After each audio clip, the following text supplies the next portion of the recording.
Okay, ددیال ہے لیکن نانا کی طرف سے. ددیال نہیں، ننیال. ننیال ہے. جی. خوب. اور وہ جناب عیسیٰ کے ساتھ اللہ کا پیغام جس کو ہم حواری کہتے ہیں، جی جی، ان میں سے ایک تھے. اوکے، حواری تھے. حواری جی. تھے جو پیغام پہنچانے. اور ان کا تعلق تاریخ میں ملتا ہے کہ جناب عیسیٰ سے بہت کلوز تھا، کہ وہ اتنا ہی کلوز تھا کہ ان کو جناب عیسیٰ کا بھائی کہا جاتا تھا. اچھا، جس طرح جناب موسیٰ اور ہارون کی مثال دی جاتی ہے. جی. جس طرح ہم رسول اللہ اور حضرت حضرت علی علیہ کہتے السلام ہیں. کی مثال دیتے ہیں. جی. جی. اور جب جناب عیسیٰ ہمارے عقیدے کے مطابق چوتھے آسمان پہ چلے گئے تو وہ اللہ کی طرف سے جناب عیسیٰ نے ان کو کیا ہے اپنا جانشین بنایا. اوکے. جس طرح ہم رسول اللہ کے بارے میں کہتے ہیں جی. رسول اللہ جانے سے پہلے اپنا جانشین جی. معین کر کے گئے.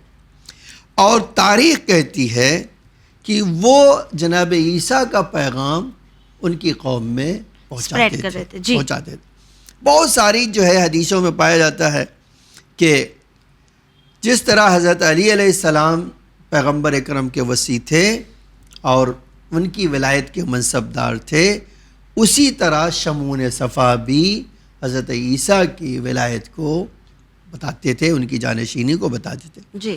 ہم یہاں پر اس کا ذکر نہیں کریں گے. خوب.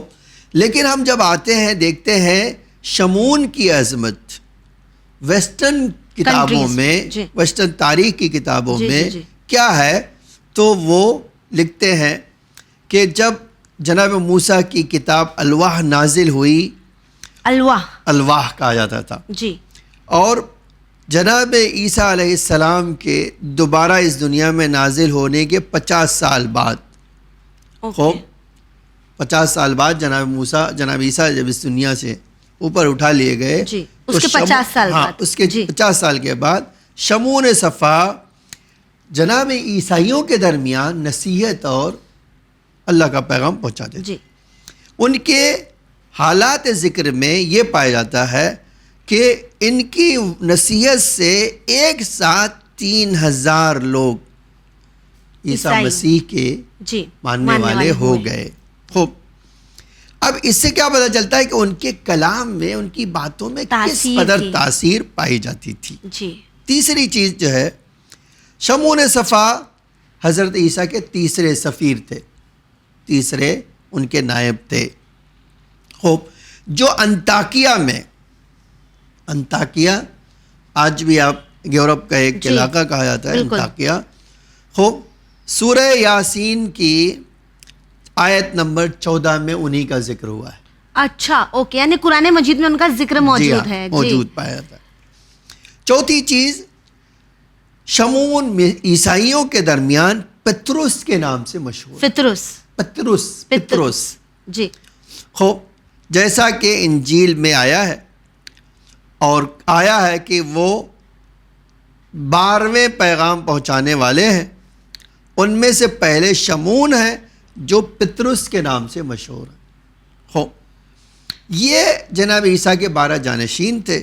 جی. اور جناب عیسیٰ نے انہی کو وصیت کی ہے. اور ان کے بارے میں یہ تفصیل پائی جاتی ہے کہ جب وصیت کیا تو فرمایا آپ جائیے انہیں شفا دیجئے، آپ جو ہے اب جو ابرص لوگ ہیں ان کو اس مرض سے نجات دے دیجئے، مردوں کو زندہ کر دیجئے.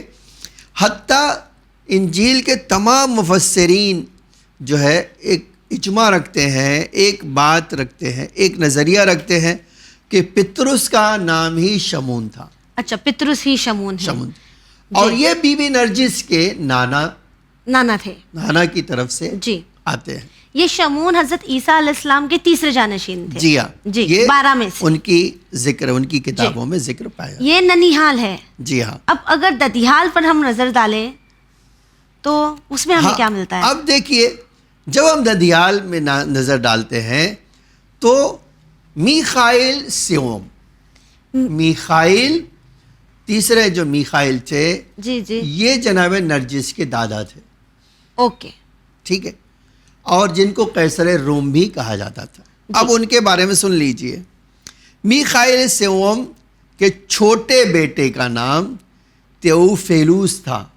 تیوفیلوس تھا، جو 842 اور 829 سے 42 کے درمیان حکومت کیا. 829 سے 842 کے درمیان.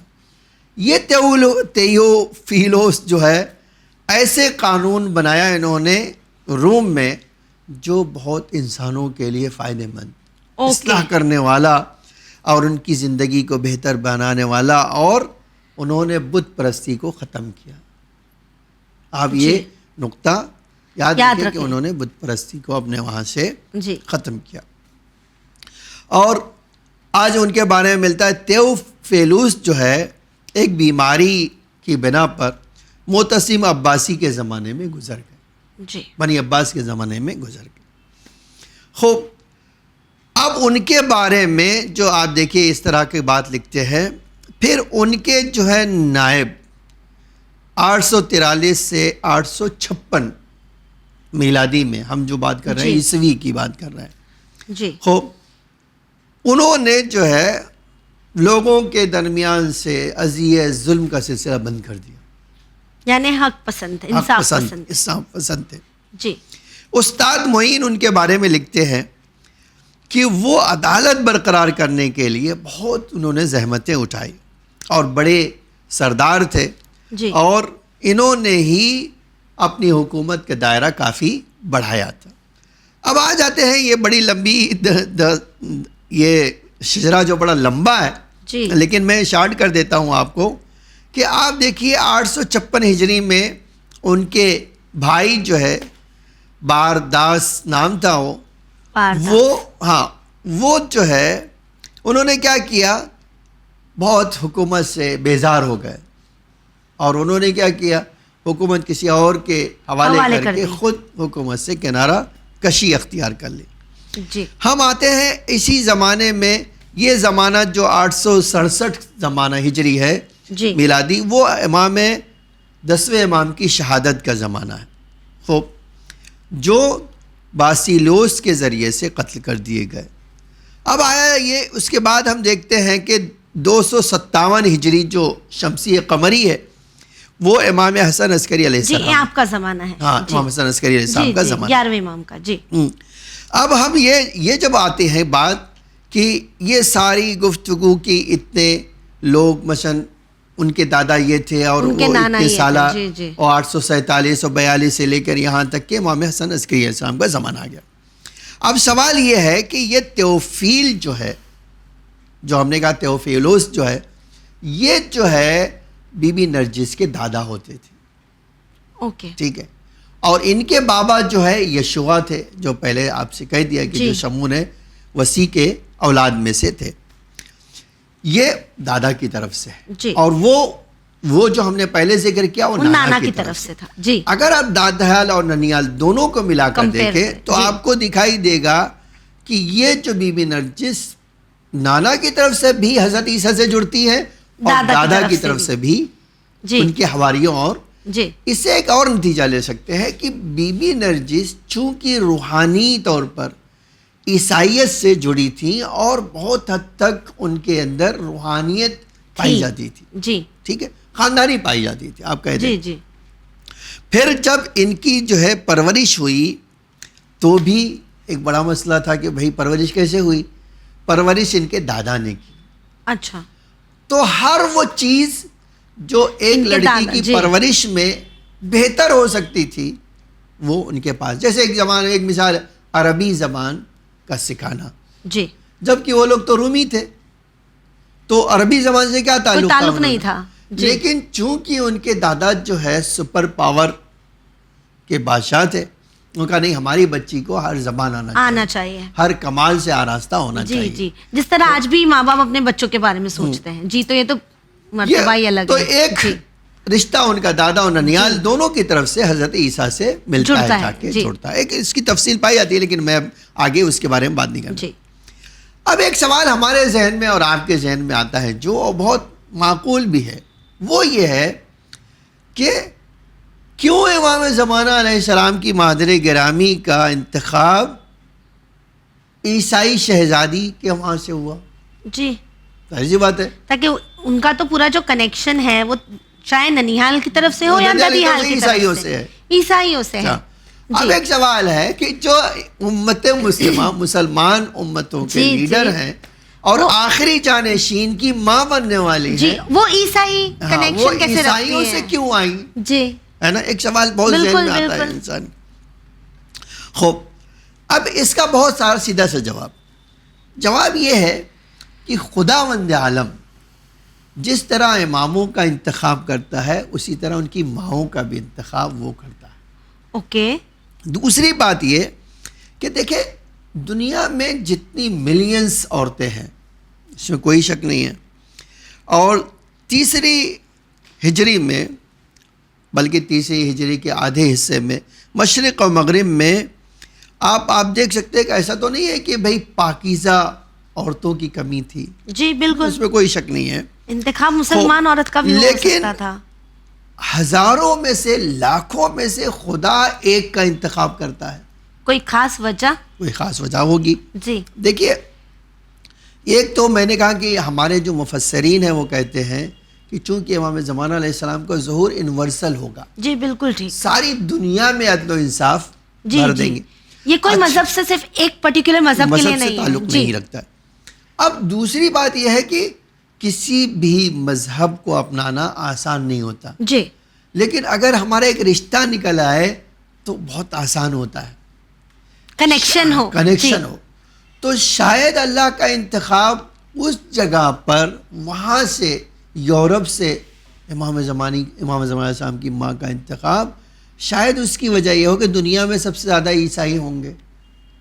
جب جی. ان کو پتہ چلے گا کہ یہ جو آنے والا ہے، ان کی والدہ کون ہے، ہاں، ان کا ان کی کنیکشن جو کیا ہے. جی والدہ کون ہے، ان کا کنیکشن کون ہے، جی.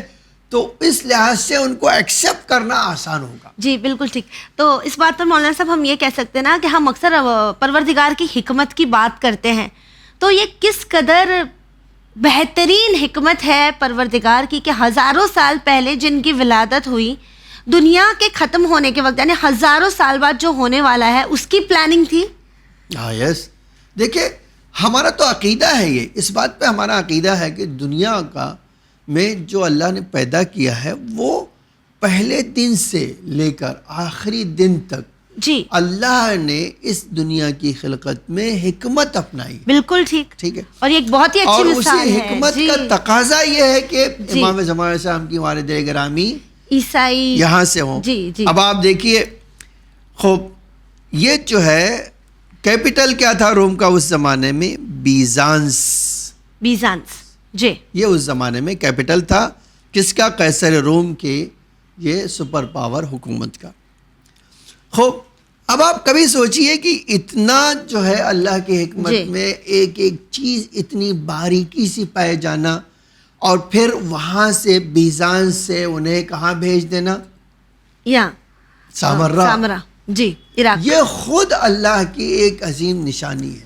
یہ ملاقات پھر کس طرح ہوئی ہوگی؟ ہاں دیکھیے، یہ بھی ایک بہت انٹرسٹنگ واقعی سوال ہے، اور بہت کہ ایک اس زمانے میں جس زمانے میں بہت ٹرانسپورٹیشن کا راستہ دنیا کے نہیں دونوں تھا. الگ الگ حصے ہیں. بالکل. جی کوئی کہاں یورپ اور کہاں جو ہے سامرا، نہ مثلا عراق. تبھی ٹیلی فونز تھے نہ ایئرپلینز تھے، تو پھر جی یہ جی. کنیکشن ہاں. ساتھ میں ان دونوں کا اب مولا آپ پر سنیے بھی وہ دکھانا. اس کی بھی حکمت کتنی عجب تھی کہ حکمت یہ تھی کہ یہی جو جن کے جناب نرجس کے دادا تھے، جی اور میں نے کہا تھا کہ تیسرے جو ہے کہا تھا نا کہ یہ جانشین. جی ہاں حضرت یہ جو عیسیٰ ہے کے. جی میخائیل سیوم جن کو کہا تھا جی. میں نے، اوکے. یہ ہاں ان کے انتقال کے بعد جو ہے چونکہ جناب نرجس کے جو ہے دادا بہت کم سن تھے، جی. اس لیے ان کی دادی نے حکومت سنبھالی، اوکے. اور انہوں نے اسلام کے مقابل میں جنگ شروع کی. اسلام کے مقابلے میں جنگ شروع جی کی. ہاں. جی پھر جب یہ بڑے ہو گئے جناب نرجس کے دادا، جی تو انہوں نے حکومت سنبھالی، اور وہ جنگ اسلام اور عیسائیوں کے درمیان چلتی رہی. اچھا، جنگ ابھی بھی جاری ہے. جاری رہی اس زمانے. جی جی جی.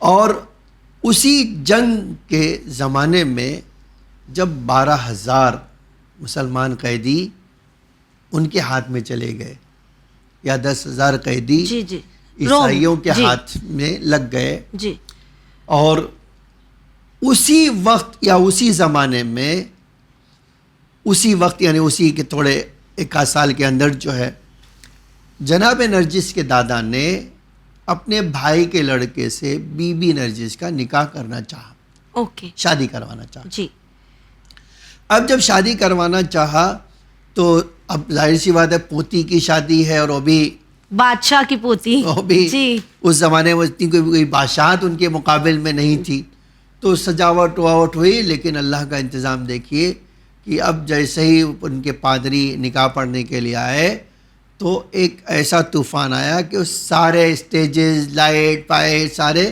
سب گر چکے, حتیٰ دولہا جس تخت پر بیٹھا تھا وہ بھی گر گیا اور محفل ترہم برہم ہو گئی. اب عیسائی جو علماء تھے انہوں نے ان کے دادا سے جو بادشاہ تھے ان کا دیکھے یہ بدشگنی ہے, اس کے پیچھے کچھ بہت بڑا راز ہے, ریزن ہوگا. ہاں, تو یہ شادی مجھے نہیں لگتا ہونا چاہیے. تو جو بادشاہوں کا مزاج ہوتا ہے اس مزاج کے تحت اس نے کہا نہیں دوبارہ ایک کام کرو, اسٹیج لگاؤ, پھر سے سجاؤ. اور جی جی, لیکن اب دوسری بار بھی اسی طرح کا جب ہوا تب تو سمجھ اس کو ڈر لگنے لگا. جی, اب جناب نرجس کے اوپر ایک بات کا اثر, اس بات کا اثر ہوا ہو, یقینی بات ہے کہ بھئی میری شادی کے لیکن اسی رات جب یہ بات ہو گئی, یہ واقعہ ہوا, جی, تو خود کہتی ہے, بی بی کہتی ہے میں نے خواب دیکھا کہ حضرت عیسیٰ اپنے حوار جو ہے اپنے وصی کے ساتھ یعنی میرے دادا اور پردادا کے ساتھ میرے گھر آئے, اور تھوڑی دیر کے بعد رسول اللہ حضرت علی علیہ السلام کے ساتھ حضرت عیسیٰ سے ملنے آئے. جی, خود کہتی ہیں کہ میں نے جو ہے دیکھا کہ رسول اللہ حضرت علی کے ساتھ ملنے آئے, اور جناب عیسیٰ سے ملاقات کے بعد رسول اللہ نے فرمایا کہ دیکھیں ہم آئے ہیں آپ کی بیٹی کا ہاتھ مانگنے. اوہ, کیا آپ راضی ہیں اپنی بیٹی ہمیں دینے کے لیے, ہمارے بیٹے کے لیے؟ تو جناب عیسیٰ نے جناب شمعون سے کہا کہ دیکھو یہ اتنی بڑی تمہارے لیے خوشخبری ہے, تمہاری عزت اور تمہاری سربلندی کے لیے اتنا بڑا فخر ہے کہ پیغمبر اپنے بیٹے کے ساتھ اپنے داماد کے ساتھ ہمارے گھر آئے ہیں رشتہ مانگنے کے لیے, تو تم کیا کہتے ہو؟ تو نے کہا میں بالکل بخوشی راضی ہوں. جناب نرجس خود کہتی ہیں کہ ہم نے یہ خواب دیکھا کہ ہمارے جو ہے ہمارے دادا نے یا ہمارے نے کہا وعدہ کر لیا کہ ہاں ٹھیک ہے ہم اپنے بیٹی کا رشتہ آپ کے بیٹے کے ساتھ دینے کے لیے تیار ہیں. نام بھی بتا دیا ہے کہ بھئی ہمارے بیٹے کا نام حسن ہوگا. کہتے ہیں اس کے بعد 12 یا 14 دن, ہمارے پاس تاریخ میں ہے کہ 14 دن, ظاہراً 14 راتیں گزر گئیں اور اس کے بعد کچھ نہیں ہوا. جی جی, تو 14ویں رات میں وہ کہتی ہیں میں بہت غمزدہ تھی کہ کیسا واقعہ ہے اور کیسی چیز ہے, کیا کروں؟ کہتے میں نے بی بی زہرا کو دیکھا, خواب میں دیکھا, جی, اور میرے گھر میں حضرت مریم میں آئی ہیں. اوہ, اور حضرت مریم کے پاس کہتے مجھے بٹھایا گیا اور میں بیٹھی تھی کہ بی بی زہرا آئیں اور جناب مریم سے کہا کہ ہم آئے ہیں آپ کی بیٹی کو لینے کے لیے. تو کہتے جیسے ہی انہوں نے کہا کہ آپ آمادہ ہیں, تو کہا بیٹا یہ تو بڑی سعادت کی بات ہے ہمارے لیے. تو وہ جناب نرجس کہتی ہے میں نے فوراً شکوہ کیا کہ آپ کے بیٹے سے تو ہمارا رشتہ لگ گیا لیکن آپ ابھی تک ہماری ملاقات نہیں ہوئی, ہم نے نہیں دیکھا. تو بی بی زہرا نے فرمایا کہ بیٹا اس لیے تم نے نہیں دیکھا کہ اب تک تم نے اسلام قبول نہیں کیا. تم عیسائی ہو, تم عیسیٰ مسیح کے دین کے ماننے والی ہو, جب تم اسلام قبول کر لو گی تو ہمارا بیٹا تم سے ملنے آئے گا. اوکے, وہ کہتی ہے کہ میں نے کہا کہ آپ مجھے مسلمان بنا دیجئے. خواب میں یہ سارا واقعہ پیش آ رہا ہے. خواب میں جو ہے. جی جی, تو وہ جیسے ہی کہتی ہیں کہ مجھے بتا دے, بی بی نے انہیں جناب زہرا نے اسلام کلمہ پڑھایا. جی, کلمہ پڑھا کہ اشہد ان لا الہ الا اللہ. جب پڑھ لیا فرمایا آج کے بعد کوئی رات ایسی نہیں گزرے گی جس دن میرا بیٹا تم سے ملنے نہ آئے.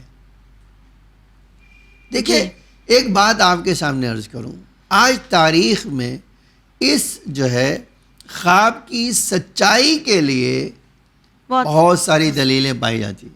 اچھا, بہت ریفرنسز ہیں. جی جی جی.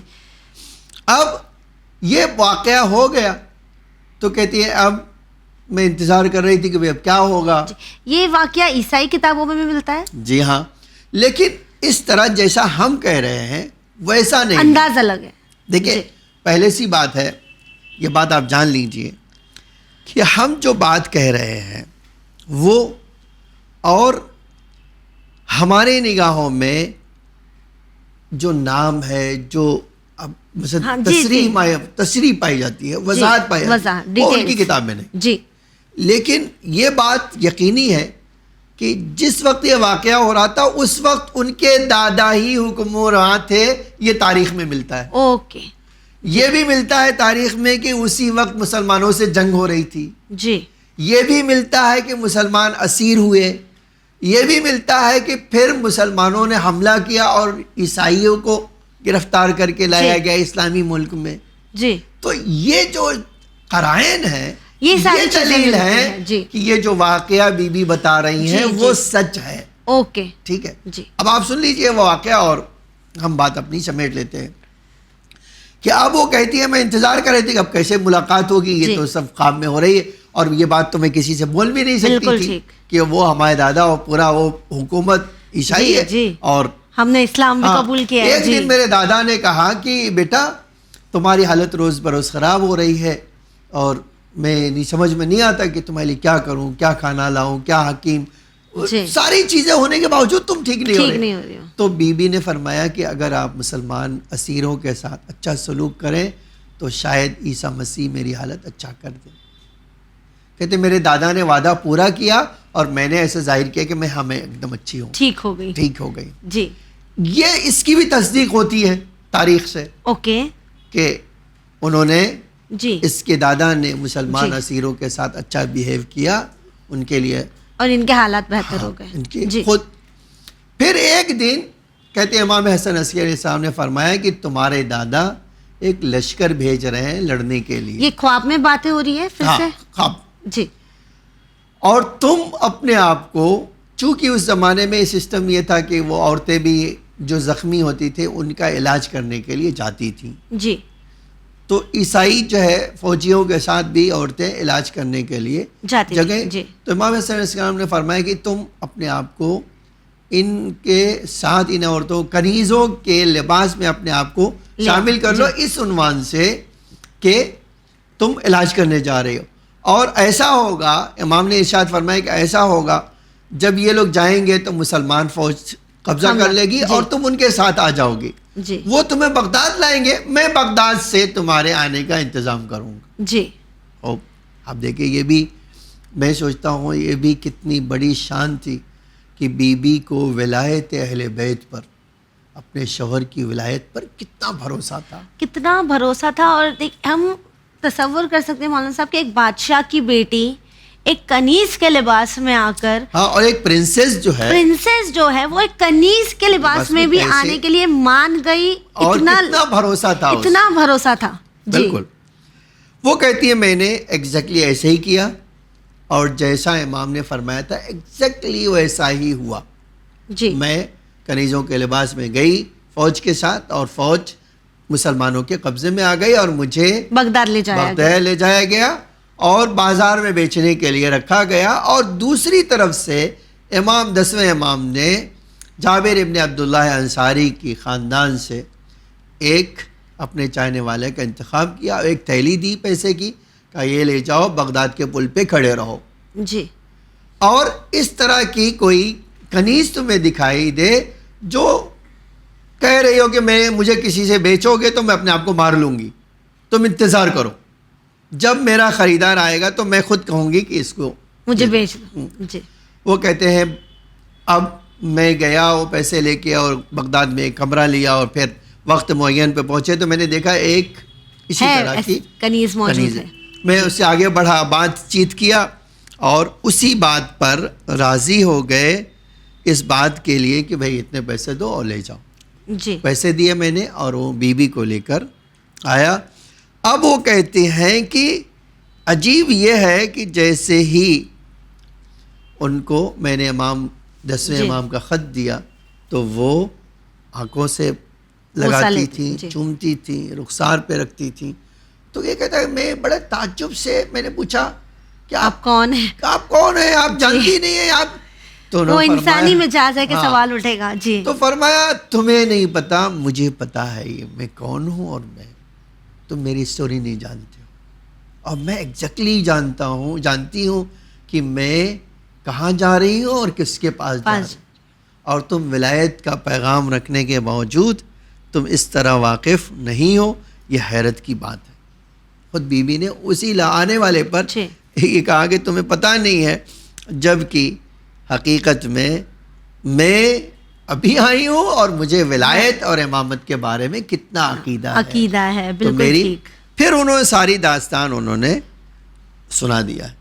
ٹھیک ہے، میں آنا چاہتا ہوں ایک بات کہہ کے آپ کے سامنے ذکر ہو جائے. اور بی بی نے یہ سارا ماجرا جو ہم نے آپ کو بتایا وہ ریپیٹ کر دیا اس آنے والے کے جو پاس. خریدار تھا اس کی. جی. جب بی بی سامارا پہنچی تو آج روایت کا جملہ ہے کہ 10ویں امام حضرت علی نقی علیہ السلام نے بی بی سے فرمایا کہ میں آپ کو خوش کرنا چاہتا ہوں، آپ کو جی. عزت اور شرف عطا کرنا چاہتا ہوں. اگر آپ چاہیں تو 10,000 درہم دے کر آپ کو خوش کر دوں، اتنے سارے پیسے دے دوں، اور اگر آپ چاہیں تو ایک ایسی بشارت دے دوں جو آپ کو ساری دنیا میں سر بلند کر دے. جی. یہ ویژن ہوتا ہے. دیکھیے یہ ہے وہ پرنسس کا ویژن جی.